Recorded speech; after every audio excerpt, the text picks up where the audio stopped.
अब देखिए, सबसे पहली जो मेजर चीज सामने आ रही है भैया, डाउ जोन्स में 500 पॉइंट का, ऑलमोस्ट 600 पॉइंट के आसपास का एक फॉल देखने को मिल रहा है। ठीक है, यूएस मार्केट में एक फॉल देखने को मिल रहा है। अब इसका सवाल यह है कि भैया, एक तरफ आज के ट्रेडिंग सेशन में हमारा इंडियन मार्केट एक अच्छा खासा हजार हजार पॉइंट की रैली कर चुका है, उसके सामने डाउ जोन्स में ये फॉल आना क्या चीजें दर्शाता है। सबसे पहले यहाँ खबर जो आई है, क्या रीजन है, रीजन सबसे पहले समझ लो ताकि आपको समझ में आ जाएगा। ट्रम्प भाई साहब ने एक फिर से अटैक किया है पावेल सर के ऊपर। ठीक है, ऑलरेडी इनकी खींचातानी चलती रहती है, आपको पता होना चाहिए। ठीक है, हुआ क्या है बेसिकली, पावेल साहब का कल एक मीटिंग था और उस मीटिंग में इन लोगों ने काफी कुछ बड़े बड़े स्टेटमेंट्स दिए।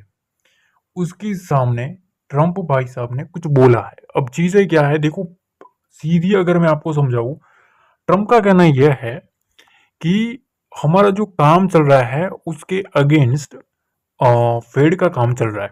उनका कहने का मतलब यही निकल के आ रहा है कि भैया, हम टैरिफ को बढ़ा रहे हैं, ये चीज सही है, पर आप रेट कट में कुछ ना कुछ चीजें कर रहे हैं। ठीक है, जो मतलब हमारे तालमेल से अलग है। चीजें क्या बोली है उन्होंने, ये पर देखो। और राष्ट्रपति ट्रंप ने जेरोम पावेल पर अपने हमले तेज करते हुए कहा कि रिजर्व के अध्यक्ष की बर्खास्तगी इस इतनी जल्द नहीं हो सकती। सुबह सुबह सोशल मीडिया पर एक पोस्ट में राष्ट्रपति ने तर्क दिया कि पावेल हमेशा देर से आते हैं और अमेरिकी केंद्रीय बैंक को यूरोप के अपने मुख्य समकक्ष की तरह ही दरों में अधिक आक्रामक तरीके से कटौती करनी चाहिए थी। चीजें ऐसी है भाई। ठीक है, सीधी बात अगर मैं आपको समझाऊं, ट्रंप कैसे भी करके चाहते हैं कि एग्रेसिव मोड में एक रेट कट जो है, एग्रेसिव रेट कट आना चाहिए। ठीक है, एग्रेसिव कट्स आने चाहिए, जो कि यहाँ नहीं हो रहा है। पावेल साहब क्या कर रहे हैं भैया, मैं इकोनॉमी देखूंगा, आपका टैरिफ का जो सिनेरियो है वो देखूंगा। मेरे को अगर ऐसा लगता है भैया दिक्कत है, तो मैं बोलूंगा भैया दिक्कत है। अब इन दोनों के बीच में ऐसे स्टेटमेंट, मतलब अभी तो वहां मार्केट खुला, ठीक है, मतलब हमारे यहाँ रहा था, पर वहां तो अभी ये सुबह सुबह ये स्टेटमेंट आना, ठीक है, उसने आग लगाना शुरू किया डाउ जोन्स में। ठीक है, और डाउ में 500 पॉइंट का एक कट देखने को मिल रहा है। फिर उन्होंने ना कल जो चीज हुई थी ना, पावेल सर ने एक स्टेटमेंट और भी दिया था। ठीक है, कि इस बात का पूरी संभावना है कि उच्च टैरिफ से अर्थव्यवस्था को नुकसान पहुंचेगा। तो यूएस मार्केट में जो अर्थव्यवस्था है उसके ऊपर पावेल सर ने ऑलरेडी एक सवाल जो है वो सवाल उठाया हुआ है, पहली चीज। दूसरी तरफ हमारा जो इंडियन मार्केट है उसमें एफआईएस ने एक अच्छा खासा आंकड़ा दिया है हमें। 4,600 करोड़ के आसपास की खरीदारी नेट नेट मार्केट में देखने को मिली है। ठीक है, उसके सामने डीआईएस की 2,000 करोड़ के आसपास की बिकवाली है। तो अगर हम इनका आंकड़ा भी देखें तो ऑलमोस्ट 2,2600 करोड़ के आसपास की मार्केट में नेट नेट खरीदारी है। ठीक है, तो ये भी एक पॉजिटिव चीज है। दूसरी तरफ एक तरफ ना हमारा मार्केट उछल कूद कर रहा है, अच्छा खासा मोमेंटम कर रहा है। दूसरी तरफ कुछ जो चीजें है वो हमारे सामने फिर से निकलती हुई देखने को मिल रही है। अब ये चीज क्या है, यहाँ एक ट्रेड वॉर वाले माहौल में इकोनॉमी के लिए बुरी खबर है। फिच ने घटाया जीडीपी ग्रोथ का अनुमान। अब चीजें क्या है, ग्लोबल एजेंसी फिच रेटिंग ने चालू वित्त वर्ष 25-26 की ये जो साल है उसके लिए भारत के सफल घरेलू उत्पाद जीडीपी की वृद्धि दर अनुमान को घटाकर 6.4% कर दिया है। ठीक है, पर चीज एक आप सोचो भैया, एक तरफ ये लोग मार्केट में इकोनॉमी को डाउनग्रेड कर रहे हैं, दूसरी तरफ हमारा Indian market all time high के ऊपर। आज आपने बैंक निफ्टी देखा किस तरीके से गया।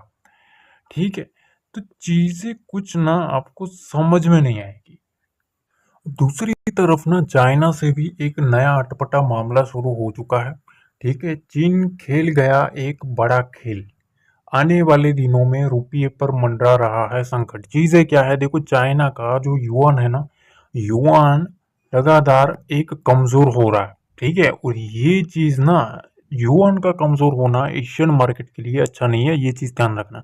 लॉजिक मैं समझा देता हूँ, क्योंकि चाइना की करेंसी अगर गिरती है, तो वो साथ में एशियन मार्केट की जो करेंसी है उसके ऊपर दबाव पड़ता है, ठीक है? और जिसके हिसाब से हमारा जो रुपया है, अगर आपने देखा होगा, ठीक है, काफ़ी टाइम से लोअर ब्रेक सपोर्ट के ऊपर से उठा है थोड़ा बहुत, तो थोड़ा बहुत भी रुपया स्ट्रांग होना हमारे लिए अच्छा है, पर अगर युआन नीचे गिरता है, ठीक है, तो वो हमारे रुपये के ऊपर भी दबाव डाल सकता है।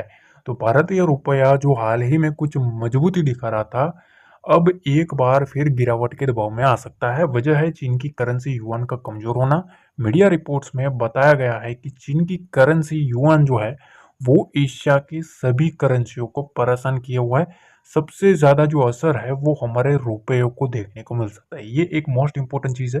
अब दूसरी तरफ ना चाइना ने एक और अनाउंसमेंट किया है, जो कि आज के दिन ही किया है, ठीक है। आज के दिन एक बड़ा चाइना ने अनाउंसमेंट किया है। चीज क्या है वो भी समझ लो। देखो, चीन ने एक बड़ा पलटवार किया है, ठीक है। अब जिसका चाहे यूएस मार्केट को डर था, वही हुआ है। अमेरिका और चीन का ट्रेड वॉर अब गंभीर हो चुका है।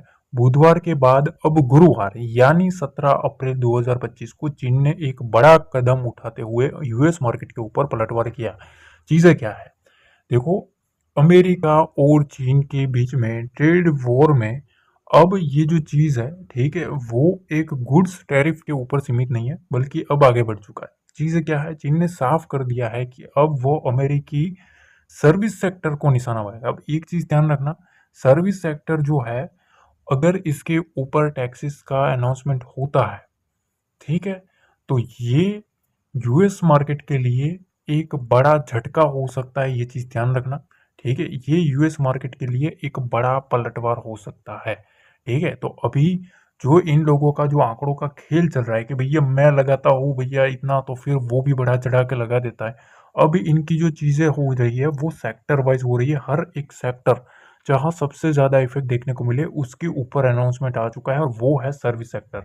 अब दूसरी तरफ यूरोपियन सेंट्रल बैंक के बारे में बात करें तो देखो, यूरोपियन मार्केट्स में अभी थोड़ा बहुत नरवी देखने को मिल रहा है, ठीक है। उसका एक रीजन क्या है, क्योंकि वहां मार्केट में एक रेट कट आया है, ठीक है, ये वहां एक कट देखने को मिला है। पर चीजें क्या है, यूरोपियन सेंट्रल बैंक ने ब्याज दरों में कटौती की। व्यापार तनाव के कारण विकास की संभावना खराब होने की चेतावनी दी। देखो, यहाँ भी मार्केट में ना, यूरोपियन मार्केट भी अलर्ट दे रहा है कि भैया कुछ ना कुछ चीजें है, अभी भी संभल जाओ, ठीक है। पर चीजें यहां तक नहीं रुकती है, एक और स्टेटमेंट आया है, और ये सारी चीजें ना अभी की ताजा की है, ठीक है। ऐसा नहीं है भैया वो पुराना, ये ताजी चीजें है। एलिजाबेथ वॉरेन ने चेतावनी दी है मार्केट के ऊपर कि अगर ट्रंप जो है वो फेड के चेयरपर्सन जो है पॉवेल, ठीक है, पॉवेल को हटा देते हैं ना, तो मार्केट क्रैश कर जाएगा भाई, ठीक है। ऐसा उनका कहना है कि मार्केट में क्रैश आ सकता है अगर ट्रंप भाई साहब जो है वो पावेल को हटाते हैं तो। सेनेटर एलिजाबेथ वॉरेन, ठीक है, उनकी एक चेतावनी दी है कि यदि फेडरल रिजर्व के चेयरपर्सन जेरोम पावेल को राष्ट्रपति डोनाल्ड ट्रंप द्वारा बर्खास्त कर दिया गया तो अमेरिकी बाजार क्रैश कर सकता है। अब चीजें ना थोड़ी गर्म होती हुई देखने को मिल रही है। एक तरफ इनके बीच में खींचातानी है, ठीक है, चाइना वर्सेस यूएस, और दूसरी तरफ यहाँ ये जो मामला है वो इन दोनों के बीच में भी जाता हुआ देखने को मिल रहा है। मतलब ट्रंप भाई साहब ने खुद एक अंदर भी एक नया झगड़ा शुरू किया है, और बाहरी चाइना के साथ भी एक नया झगड़ा शुरू किया है, ठीक है। तो अगर ट्रंप भाई साहब इनको बर्खास्त करते हैं, ठीक है, तो ऐसी अनाउंसमेंट आ रही है कि मार्केट में क्रैश आने की संभावना ज्यादा है। यूएस मार्केट पर्टिकुलरली क्रैश कर सकता है। तो अब चीजें क्या है क्या नहीं, ठीक है, आने वाला वक्त बताएगा। डेफिनेटली बने रहेगा ऐसे ही ताजा अपडेट्स के लिए, ठीक है। लाइक जरूर कर देना, शेयर कर देना, और आपका क्या कमेंट है वो कमेंट सेक्शन में जरूर बताना।